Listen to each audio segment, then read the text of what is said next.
Há um lugar onde o tempo parou. Um lugar escondido sob camadas tão espessas de gelo e silêncio que nem mesmo os satélites mais modernos conseguem penetrar completamente. Mas há evidências, fragmentos, artefatos congelados no momento exato do desastre. Ferramentas deixadas para trás como se seus donos fossem voltar a qualquer instante. E estruturas que contam uma história de genialidade coletiva, seguida de um erro catastrófico. Esta não é uma história sobre um povo primitivo sendo pego de surpresa pela natureza. Esta é a história de uma civilização que sabia, que viu a catástrofe chegando no horizonte e que se preparou para ela com um nível de planejamento e engenharia que desafia nossa imaginação. Eles construíram uma cidade-fortaleza, uma arca de pedra projetada para durar milênios no coração do inverno eterno. E, no entanto, falharam. Algo em algum momento deu terrivelmente errado. Um erro de cálculo, uma falha no sistema. Um ponto fraco que ninguém previu. E esse erro apagou-os do mapa. Hoje, nas veredas ocultas, faremos uma das investigações mais complexas já realizadas neste canal. Vamos reconstruir, peça por peça, tijolo por tijolo, a incrível cidade perdida no gelo. Vamos entender a lógica por trás de cada túnel, de cada reservatório, de cada mecanismo de sobrevivência. E no final desta jornada, você vai descobrir o momento exato em que tudo começou a desmoronar. Você está pronto para desenterrar o segredo? Tudo começa com um presságio. Não um presságio místico, mas um científico. Imagine os anciãos da tribo, vamos chamá-los de povo do urso, por convenção, observando padrões que se repetiam por gerações. Os verões cada vez mais curtos, a linha das geleiras avançando ano após ano, como uma mandíbula gigantesca fechando sobre o vale. Eles não tinham termômetros, não tinham registros escritos, mas tinham memória. Memória oral passada em torno da fogueira. Histórias do grande frio que veio antes. E mais importante, tinham observação afiada. Eles perceberam que os animais de pelagem mais densa estavam vindo das montanhas mais altas, que certas plantas simplesmente não floresciam mais, que o gelo no rio não derretia completamente em julho, e chegaram a uma conclusão inevitável, devastadora em sua simplicidade. O frio não ia embora. Ele estava vindo para ficar. Aqui está o primeiro ponto brilhante desta história. Em vez de entrar em pânico, em vez de tentar uma fuga desesperada para o sul, uma jornada que seria suicida para centenas de pessoas, eles tomaram uma decisão radical. Eles não iriam fugir do gelo. Eles iriam aprender a viver dentro dele. Mas como? Como você projeta uma cidade para um inverno que durará séculos? Onde você a constrói? Com quê? E a pergunta mais crucial de todas: como você mantém viva uma população de centenas, talvez milhares, de pessoas sem sol, sem agricultura, sem contato com o mundo exterior? A resposta estava em 3 pilares: localização, materiais e logística. Vamos começar pelo local. Eles não escolheram qualquer vale. Eles procuraram e acharam um santuário geotérmico. Uma área onde o calor da terra vazava para a superfície através de fontes termais. Isso não era um acaso, era um recurso estratégico. O calor constante do solo seria seu radiador natural, a base de todo o sistema. O local também era protegido por paredes naturais de rocha, um anfiteatro contra os ventos glaciais mais brutais. Era o ponto mais defensável e energeticamente eficiente de toda a região. Pause por um segundo e pense. Você, na sua casa hoje, conseguiria identificar o ponto mais quente e protegido do seu terreno sem nenhum instrumento? Comente abaixo, sim ou não.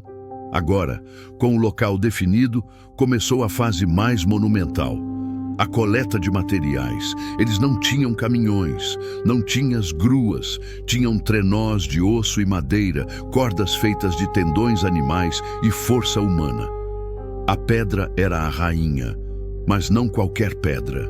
Eles selecionavam meticulosamente pedras planas, que poderiam ser empilhadas quase sem argamassa, num estilo que antecedeu o Inca por milênios.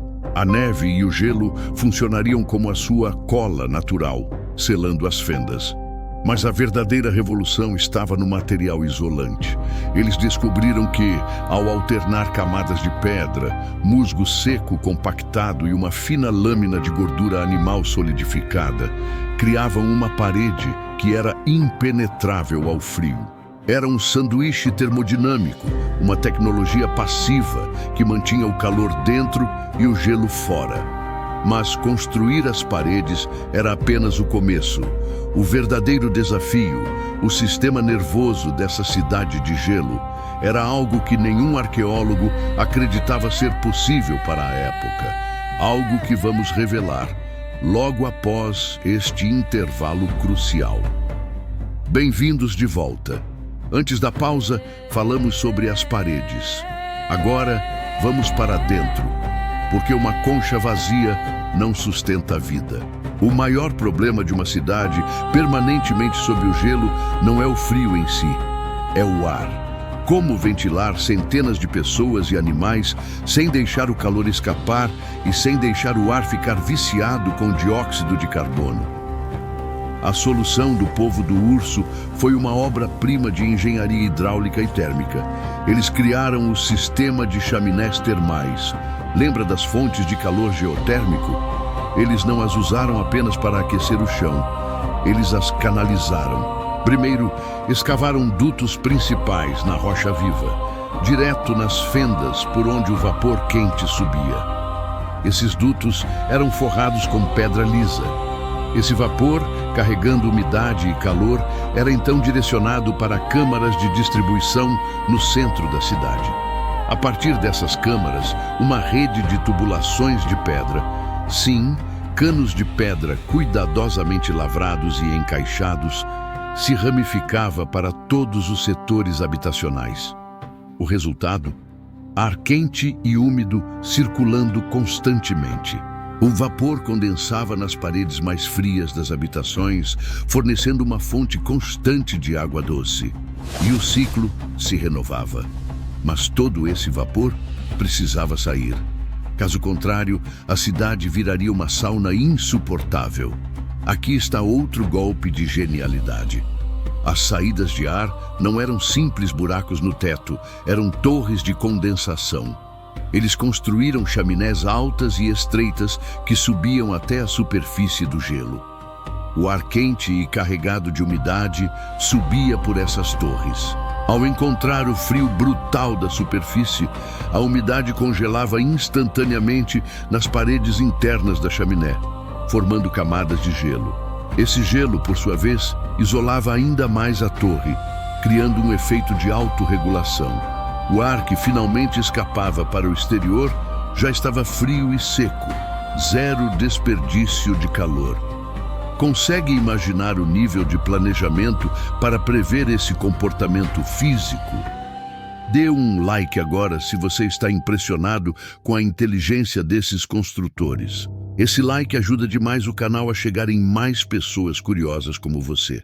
Agora, comida. Sem sol, sem fotossíntese, sem agricultura. A solução? Fungicultura e aquacultura de gelo. Em câmaras especiais, mantidas na temperatura e umidade perfeitas pelo sistema de vapor, eles cultivavam camadas de fungos específicos em substrato de madeira decomposta.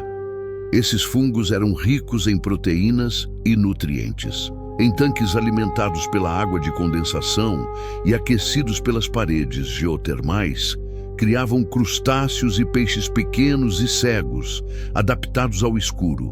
Era uma cadeia alimentar completa, autorregulada, dentro de uma caverna. Tudo parece perfeito, não é? Uma civilização que domou o gelo, que criou um ecossistema fechado, que deveria ter sobrevivido para sempre, mas algo ruiu, algo quebrou. E a pista para esse erro fatal não está nos grandes sistemas. Está nos pequenos detalhes, nos detalhes que ninguém cuidou. Estamos no ponto crucial da nossa investigação. A cidade funcionava. Por gerações, talvez por séculos, ela funcionou. Crianças nasceram na luz das lâmpadas de gordura animal. Histórias foram contadas ao som da água pingando nas tubulações. Um calendário baseado no crescimento dos fungos marcava o tempo. Eles haviam vencido a era do gelo. Ou pelo menos é o que pensavam. Porque havia uma falha. Uma falha que não estava no projeto, mas na manutenção. E ela estava escondida no lugar mais inóspito, mais difícil de acessar de toda a cidade, no sistema de drenagem profunda. Para evitar que a cidade virasse uma piscina, a água de condensação e os resíduos líquidos precisavam ser direcionados para fora. Eles construíram um cano mestre, um grande duto de pedra, que descia em um declive suave desde o centro da cidade, passava por baixo das muralhas e desaguava em uma fenda geológica distante. Esse cano era vital. Era a artéria que mantinha o sistema livre de contaminação. E aí está o erro. O cano não tinha acesso para inspeção. Uma vez construído e coberto por camadas de pedra e gelo para isolamento, ele se tornou inacessível. Era um sistema enterre e esqueça. Os engenheiros originais confiaram que a rocha lisa e o fluxo constante de água impediriam qualquer obstrução. E por um longo tempo funcionou. Mas lentamente, invisivelmente, um problema foi se formando. Sedimentos minerais da água geotermal começaram a se acumular nas paredes do cano. Restos microscópicos da fungicultura e aquacultura formavam uma biopelícula. Ano após ano, década após década, o diâmetro interno do cano de drenagem foi diminuindo. Um dia, em algum inverno profundo, o fluxo parou. A obstrução foi total. E a partir daquele momento, a cidade-fortaleza começou a se afogar em seus próprios fluidos. A água, sem ter para onde ir, começou a acumular nos níveis mais baixos. A umidade nas habitações, antes controlada, disparou. As paredes de musgo isolante permanentemente molhadas apodreceram. O mofo tóxico, voraz, se espalhou pelos jardins de fungos, contaminando a principal fonte de alimento. O sistema de aquecimento a vapor ficou desregulado com o excesso de umidade. As câmaras ficaram frias e úmidas, depois quentes e abafadas. Era uma cascata de falhas. Uma única peça quebrada, um cano entupido, desencadeou o colapso de todos os outros sistemas interconectados. Eles sabiam o que estava acontecendo? Provavelmente sim. E tentaram consertar. Marcas de ferramentas nas pedras próximas à saída externa sugerem tentativas desesperadas de escavação para alcançar o bloqueio. Mas era tarde demais. O gelo e a rocha que eles próprios usaram para isolar a cidade agora a aprisionavam. O reparo era impossível. Aqui, chegamos ao momento mais sombrio e humano da tragédia. Diante do colapso lento e inevitável, o que você faz? Você, que construiu um mundo perfeito que agora está se decompondo ao seu redor? As evidências sugerem que os líderes tomaram a decisão mais difícil, o êxodo controlado. Eles sabiam que não havia para onde ir. O mundo exterior era um deserto de gelo mortal. Mas talvez, para alguns, houvesse uma chance ínfima. Os mais fortes, os mais jovens, equipados com as últimas reservas de comida e as roupas mais quentes, foram enviados em um último grupo de busca. Uma tentativa suicida de encontrar outro santuário, outra fonte de calor, qualquer coisa. Eles nunca voltaram. Dentro da cidade, os que ficaram, os idosos, os doentes, as crianças, enfrentaram o fim de seu mundo. As lâmpadas se apagaram, uma a uma. O frio, o velho inimigo que eles pensavam ter domado, invadiu lentamente cada câmara, cada corredor. E então, silêncio. Um silêncio que durou 12.000 anos. O segredo soterrado no gelo não é apenas sobre uma cidade perdida. É sobre o limite frágil entre a engenhosidade e a arrogância. O povo do urso cometeu um erro que é incrivelmente moderno. Eles construíram um sistema tão complexo e integrado que se esqueceram de incluir uma válvula de escape, um ponto de acesso, um plano B para quando o plano A, perfeito no papel, encontrasse a realidade imprevisível do mundo. Eles previram a era do gelo. Previram a necessidade de calor, comida, ar, mas não previram o entupimento de um cano. E é aqui que esta história deixa de ser apenas uma lição de arqueologia e vira um espelho para nós. Quantas das nossas civilizações modernas são igualmente frágeis? Nossas redes de energia, nossos sistemas de abastecimento de água, nossa cadeia global de alimentos são incríveis, são complexas, são engenhosas. Mas quantas têm pontos únicos de falha? Quantas dependem de um único cano que ninguém inspeciona há décadas? O erro fatal do povo do urso não foi de inteligência, foi de humildade. Foi acreditar que haviam pensado em tudo, que haviam criado um sistema à prova de falhas. E aí, o que você acha? A falha deles foi técnica ou humana? Deixe sua teoria nos comentários. Essa discussão é o que faz a comunidade das veredas ocultas ser especial. E se você ainda não é parte dela, inscreva-se agora e ative o sininho. Porque na próxima quinta-feira vamos investigar um erro oposto. Um projeto tão simples, tão elegante, que durou 2000 anos sem falhar. Você não vai querer perder. Na próxima semana, sairemos do gelo e iremos para o deserto. O tema: a ponte que se constrói sozinha. O segredo das cordas que apertam com o peso. Parece impossível? É porque você ainda não conhece o poder da tensão controlada. Até lá!